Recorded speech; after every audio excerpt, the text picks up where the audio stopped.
I do not think this market is dangerous because it is expensive. It is dangerous because it is expensive and still loved. That combination is what creates trouble.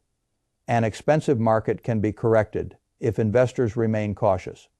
An expensive market that the public has learned to trust becomes far more unstable. Trust is what turns overvaluation into vulnerability. That is where I believe we are now. If you want to understand why, you have to stop staring only at price and start studying confidence. Price tells you how far enthusiasm has gone. Confidence tells you how much pain the market can still absorb before people begin acting differently. And confidence, in my judgment, is now the final load-bearing beam. That is why I do not laugh when people say, "It has not crashed yet." I become more interested. Because the longer an obviously stretched market avoids punishment, the more people begin to reorganize their minds around the idea that punishment may never come. That is a very dangerous mental shift. The market then stops being judged by arithmetic and starts being judged by repetition. It survived last time.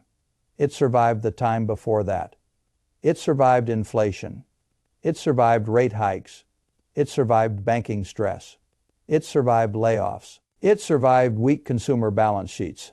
The crowd begins building a theology around survival itself. That is how bad structures become beloved. This is why I care so much about the hidden cost of delay. Delay is not dead time in markets. Delay is active time. Leverage grows in it. Narratives harden in it. Weak positions feel justified in it. Complacency deepens in it. A later correction is very often worse because the delay allowed more nonsense to gather under the surface. That is not an emotional statement.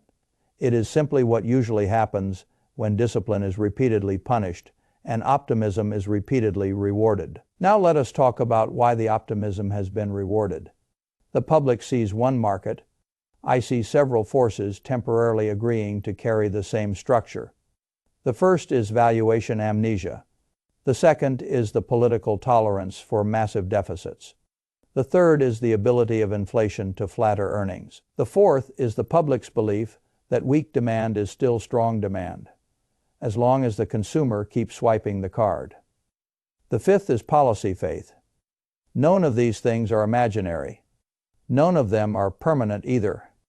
Valuation amnesia is an extraordinary feature of late markets. People stop caring what they are paying relative to what they are getting.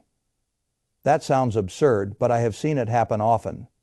They begin by saying high valuations are justified for a few companies. Then they say the whole index deserves to be richer because the future is brighter this time. Then they start treating any warning about overvaluation as outdated thinking. This is not sophistication. It is habituation. If the market has remained expensive long enough, the public begins to treat expensive as normal. That is why I like the Buffett indicator. It cuts through storytelling. If the market value is around $66 trillion and the economy underneath it is around $30 trillion, the gap should trouble a serious person. It does not give a date. It does tell you the air is thin. The same goes for broad earnings multiples. Investors do not pay those kinds of prices when they are demanding a margin of safety. They pay them when they are in love with the continuation of a story. And what story is that? That the market deserves to keep rising because support will keep arriving before pain becomes real. That is where deficits come in. A government that spends dramatically more than it collects is not simply writing an awkward chapter in a budget report. It is injecting demand into the economy. The market can celebrate that for a while because that demand becomes revenue, payroll, contracts, and enough visible momentum to keep earnings from rolling over as quickly as they otherwise might. But I do not interpret that as proof of strength. I interpret it as purchase delay. The country is not buying time for free. The debt pile is huge. The interest burden is enormous. The larger the support, the larger the future cost of maintaining it. That is why I think this beam is far more fragile than the crowd wants to admit. It is strong enough to hold the market up for a while. It is too expensive to be confused with health.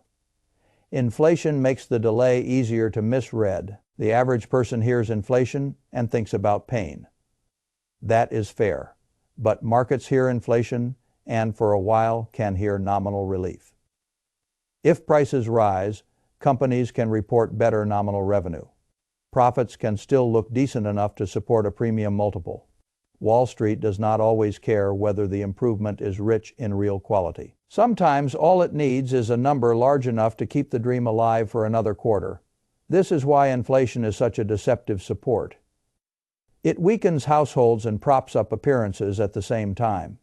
That is one reason the public feels disconnected from the market. Daily life feels tight. The market still acts confident. They are not reading the same thing. The public is reading pain.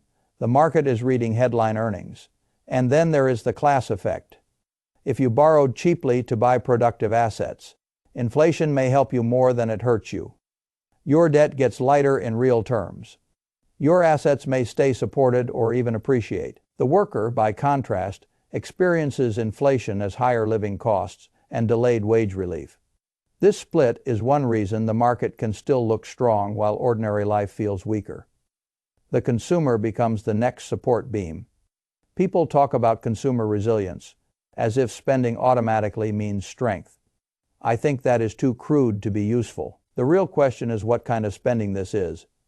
If the spending is backed by real income strength and healthy household balance sheets, I care about it positively.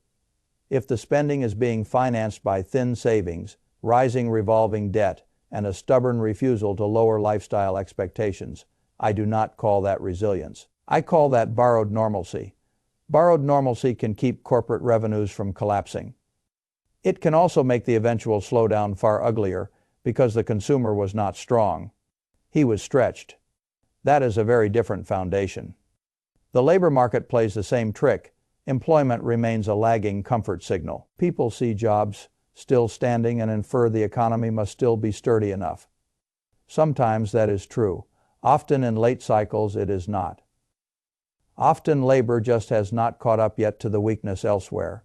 Hiring slows first, layoffs creep, HARs adjust. But because the unemployment rate does not explode immediately, investors let themselves stay far more complacent than they should. This is why I dislike the phrase, the labor market is holding up. Holding up may simply mean late not strong, late now.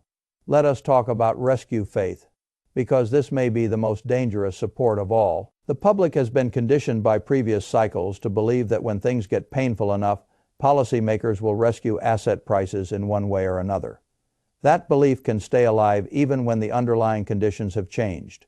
And I think the underlying conditions have changed. Consumers are more burdened, debt is larger, valuations are more extreme. The market has already spent years being supported by deficit behavior and nominal distortion. In that kind of environment, lower rates may help at the edges. They may not deliver the same kind of cleansing rescue that investors remember from older cycles. What happens if the rescue is weaker than the crowd expects? That is the question I want people asking, because this is where confidence becomes everything. The market does not need a dramatic catastrophe to break. It only needs the crowd to stop believing that the old support script still works automatically. That is what I mean when I say confidence is the last bolt. A bridge can carry visible strain for a long time if the final critical connection remains intact. Once that connection weakens, the rest of the stress that was being tolerated all at once becomes visible. That is what late cycle breaks often feel like. Not a new problem, but a loss of faith in the things that had been delaying recognition of the old problems. And this is why delayed crashes are more dangerous than early corrections. An early correction removes excess before belief has hardened too deeply. A delayed correction arrives after the public has mistaken survival for invincibility. By then, the portfolio positions are more confident, the leverage is larger, the narratives are stronger, and the emotional dependence on the market's continued calm is much deeper. So when the break begins, it does not merely lower prices, it shatters a belief system. That is why the speed often shocks people. They think the break was sudden, it was not. The buildup was simply hidden by the crowd's growing faith that the market could not be hurt by things that still mattered. This is where investors need discipline more than intelligence. Intelligence alone can be corrupted by a market that rewards bad habits for too long. Discipline asks a different question. What has to stay true for these prices to remain justified? That is the question I care about most. Do deficits have to remain huge? Does inflation have to keep flattering nominal growth? Do consumers have to keep spending despite weak balance sheets? Does the labor market have to stay late? Do policymakers have to deliver the sort of help everyone still expects? If too many answers are yes, then I know the market is not resting on one support. It is resting on a whole stack of supports that can all become more fragile in the same period. That is not where I want blind optimism. That is where I want calm scrutiny. The right response is not panic. Panic is theatrical and usually useless. The right response is to become less impressed by price and more interested in structure. What do you own that can survive a fall in confidence? What do you own that does not require a perfectly supportive macro story? What do you own that can still function if multiples shrink? If consumer weakness becomes visible, and if policy support loses some of its emotional magic? Those are the right questions. Now, not why it has not crashed, not why the bears have been embarrassed, not why the tape still looks calm, only what is still holding the tape together, and what sort of damage follows if those supports begin to fail in sequence. This is also why I think investors must protect themselves against memory distortion. Repeated survival rewrites memory. The market survived the last warning, so perhaps the warning did not matter. Then it survived the next one. Then the next. Soon the public starts treating each survival as evidence that the old rules no longer apply. That is one of the most dangerous forms of market learning. It teaches contempt for restraint. It teaches disrespect for valuation. It teaches the crowd that every delay is evidence of permanent safety. That is precisely how investors end up the least prepared right before the structure finally cracks. I would rather keep respect for risk too early than lose respect for it too late. Because respect is what keeps a person liquid, selective, and disciplined in a market that is still being flattered by temporary supports. The crowd calls that caution boring. The crowd often says that right before caution becomes valuable again. There is another subtle cost to the delay. It alters the standard of proof. The longer the market survives extreme conditions, the more extraordinary the next piece of evidence must feel before anyone is willing to change behavior. That is dangerous. It means that people require stronger and stronger warnings before they will respect risk. By the time the warning is finally strong enough, prices usually adjust before the crowd emotionally catches up. That is why I do not wait for consensus. Consensus almost always arrives late in these environments. The better habit is simpler. Study what is carrying the bridge. Study what it costs to keep carrying it. Study what the public has stopped respecting because the delay has trained it badly. Then stay sober. That is the only serious edge I know in a market like this. Not cleverness, not prophecy. Sobriety, a sober person, does not become hypnotized by delayed punishment. He recognizes that expensive supports can hold things together for a while and still make the eventual break more dangerous. That is what I think people are missing now. The market is not calm because the risks were imaginary. The market is calm because the supports have lasted longer than the public expected. Those are two very different statements. Only one of them deserves trust. I believe the one built on arithmetic, debt valuation, policy dependence, and the fragile nature of confidence. That may not be exciting. I am not interested in exciting. I am interested in being correct often enough to protect capital when the crowd is still borrowing comfort from a structure that was never as strong as it looked. That is the job. And in a market like this, it is more than enough. What makes confidence so dangerous in a late market is that it changes what people are willing to ignore. At first, they ignore one thing. Then they ignore two things. Then they begin treating the habit of ignoring danger as evidence that danger itself was misunderstood. That is how overvaluation turns from a warning into a lifestyle. Investors say the market survived this, then that, then something else, and eventually they stop asking whether survival has become too expensive. That is the wrong moment to become relaxed. It is also the moment when the crowd usually feels the calmest. I think one reason this happens is that people love continuity more than truth. Continuity feels clean. The market kept rising. The consumer kept spending. The jobs market kept looking respectable. Deficits kept flowing. Earnings kept being reported in numbers large enough to soothe anxiety. So the public starts assuming that the continuation itself is the proof. I do not believe continuation proves very much by itself. A weak structure can continue for a long time if enough temporary supports are allowed to hold it up.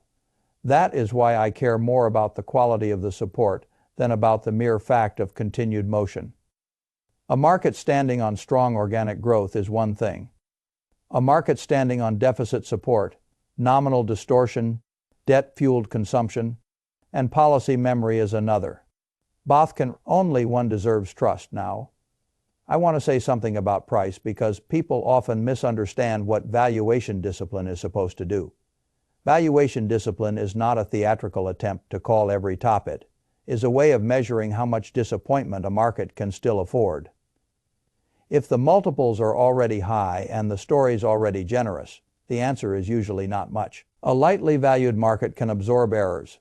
A heavily valued market needs perfection, or something close to it. That is why I keep coming back to the phrase expensive confidence. The market is not simply expensive in a static sense. It is expensive in the sense that it requires belief to stay unusually durable. That is a very different problem. A durable business can survive changing belief. A market priced for perfection cannot. This is also why I distrust the phrase soft landing when it is said with too much ease. If valuations were modest, perhaps a softer outcome would be enough to justify calm. But with prices already stretched, it is not enough for the economy to avoid collapse. It has to remain good enough for long enough to preserve elevated multiples, support margins, sustain consumer behavior, and validate the crowd's willingness to keep paying up. That is a much harder standard than people admit. The crowd keeps lowering the seriousness of the problem because the tape has not punished them yet. I see the opposite. The tape has rewarded them for trusting expensive supports. That makes the setup worse. This is especially dangerous because a delayed market often creates what I would call moral hazard of emotion. People start believing that because the market survived every previous scare, the next scare will be survivable as well. The first time this happens, it looks like experience. The fifth time, it looks like doctrine. The 10th time, it becomes faith. Faith is where bubbles become most fragile, because faith is what leaves when the supports are finally questioned. The trigger can come from any one of several places. Credit can crack. A major company can disappoint badly enough that investors stop believing the growth story. The consumer can finally slow in a way that makes the market stop treating debt. Fueled spending as durable demand. Policy can prove weaker than expected. Inflation can remain too high for comfortable rescue while growth weakens anyway. Any one of those things can matter if the structure receiving the shock is already dependent on good feelings. That is why I say confidence is the last bolt, not because confidence is soft, because confidence is what makes people tolerate the arithmetic. Remove that, and the arithmetic becomes much harder to ignore, and when arithmetic returns to the front of the stage after a long period of dismissal, the adjustment is rarely gentle. There is also a deeper issue here involving memory. People remember outcomes, but they often forget conditions. They remember that the market recovered last time. They forget that last time the valuation, debt mix, inflation backdrop, and consumer condition may all have been different. That is how lazy analogies are born. The public sees one thing that looks familiar and assumes the entire setup is familiar. That is one of the reasons dangerous cycles are always described as normal, right before they stop being normal. This is why I prefer first principles to comforting comparisons. Air prices high. Yes's confidence thick. Yes, air the supports expensive. Yes, is the consumer balance sheet stronger than it needs to be for safety. Number is policy faith doing more emotional work than it should. Those answers matter more to me than whether the crowd has decided to call this a new era. Every cycle wants a new era story. The story helps people rationalize why old limits no longer apply. But old limits have a bad habit of returning after the market has spent enough time pretending they retired. This is why I keep telling people that the danger of delay is not just larger losses later. The danger is also that the delay trains investors into the wrong habits before those losses arrive. They become less price sensitive, less selective, less protective, more trusting of support, more loyal to narrative. Then, when the environment finally shifts, they are structurally and psychologically less prepared than they would have been if the market had corrected earlier. That is a terrible combination. Weak preparation, strong confidence, high price. That is where late cycle markets become most treacherous. I do not know the date. I do not need the date. I only need to know what sort of structure I am dealing with. And the structure I see is one that can still keep going for a while, but only because investors are giving extraordinary credit to supports that are not free, not clean, and not permanent.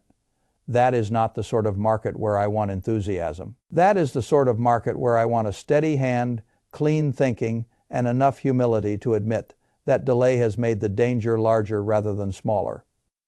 The crowd hates that conclusion because it offers less emotional relief than the phrase resilient. I prefer it because it offers more truth. Truth is rarely as soothing as repetition. It is usually much more valuable. That is what markets eventually force people to learn. The only question is whether they learn it before the repricing or during it. I would prefer the first. That is why I stay sober while others get more excited. And that is why the market's refusal to break does not reassure me. It sharpens my caution, because an expensive market held up by confidence does not become safer with time. It becomes more demanding, more fragile, more dependent on the next story, the next rescue, the next good print, the next wave of spending, the next reason for people to keep ignoring what should already make them uncomfortable. That is not resilience. That is a market asking for more belief than the structure deserves. And one day, every market that asks for too much belief eventually receives less. When that happens, price starts obeying reality again. That is usually when people rediscover how dangerous the delay had been all along.